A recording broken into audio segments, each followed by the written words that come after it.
There is but one truly serious philosophical problem, and that is suicide. Judging whether life is or is not worth living amounts to answering the fundamental question of philosophy. Whether or not there are 4 or 5 dimensions of space, or why is there something rather than nothing. These are just games. One must first answer. In this video series, we will be discussing the book The Myth of Sisyphus by Albert Camus. So why does Camus think that suicide is the most important question? Well, he judges the question by the actions that it entails. No one has died while thinking about human behavior or what things are made of. But a lot of people have died because they thought that life is not worth living.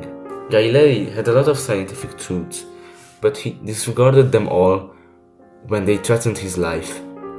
So whether the sun revolves around the earth or the earth revolves around the sun is not that important when compared to suicide. So Camus thinks that the meaning of life is the most important question. Camus is interested with the relationship between individual thought and suicide. An act like this is prepared within the silence of the heart, as is a great work of art. The man himself is ignorant of it. One evening he pulls the trigger or jumps. Society has little connection with the act. The worm is in the man's heart. That is where it must be sought. There are many causes for suicide, and generally the most obvious ones are not the most powerful. Rarely is suicide committed through reflection and logical thought, although it's not impossible. What sets off the crisis is almost always unverifiable.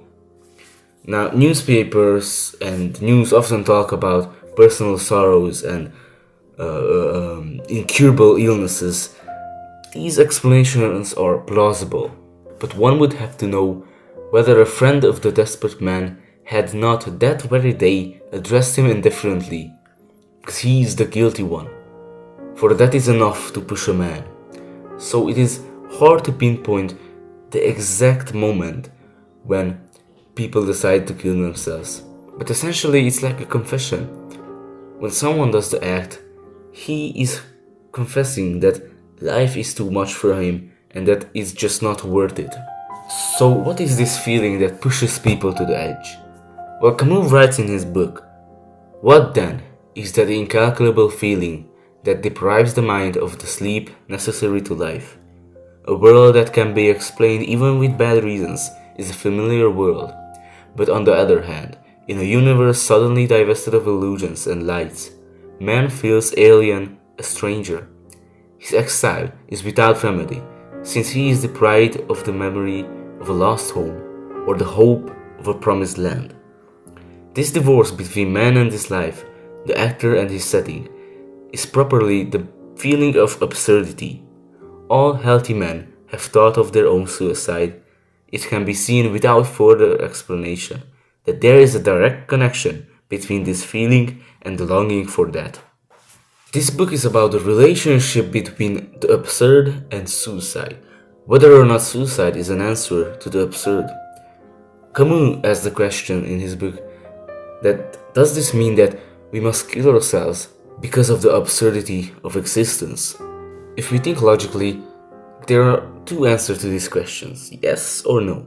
But it's not that simple. Those who say no often act like they say yes, and those who commit suicide often think that life has a meaning. These contradictions are constant, and even more on the more intellectual side of the people. Most philosophers who think that life is meaningless don't actually kill themselves. Well, most of them. In the face of such contradictions, must we conclude that there is no relationship between the opinion one has about life and the act one commits to leave it? Well, let's not get too confident. In a man's attachment to life, there is something stronger than all the ills in the world.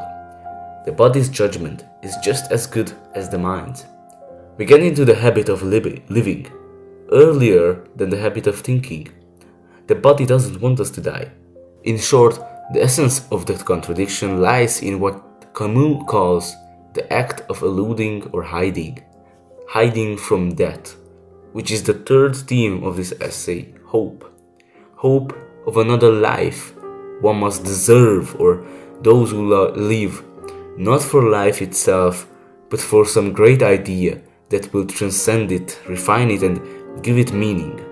But there is no real connection between denying the meaning of life and saying that life is not worth living. So we must brush everything to the side and get to the real problem.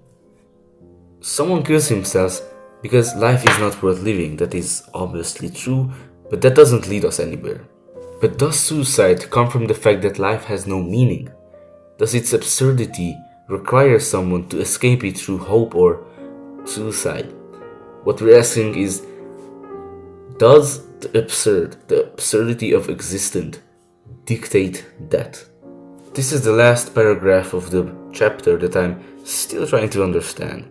When Jaspers, revealing the impossibility of constituting the world as a unity, exclaims, "This limitation leads me to myself, where I can no longer withdraw behind an objective point of view that I am merely representing, where neither I, myself, nor the existence of others can any longer become an object for me."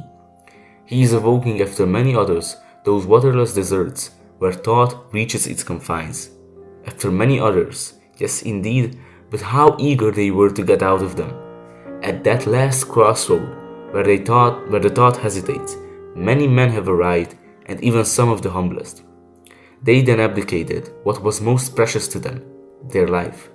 Others, princes of the mind, abdicated likewise, but they initiated the suicide of their thought in its purest revolt. The real effort is to stay there, rather in so far as that is possible, and to examine closely the odd vegetation of those distant regions. Tenacity and acumen are privileged spectators of this inhuman show, in which absurdity, hope, and death carry on their dialogue.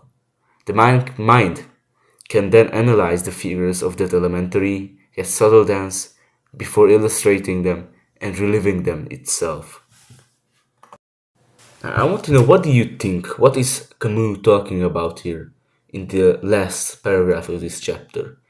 In the next episode, we will be talking about the next chapter of this book. Thank you for watching.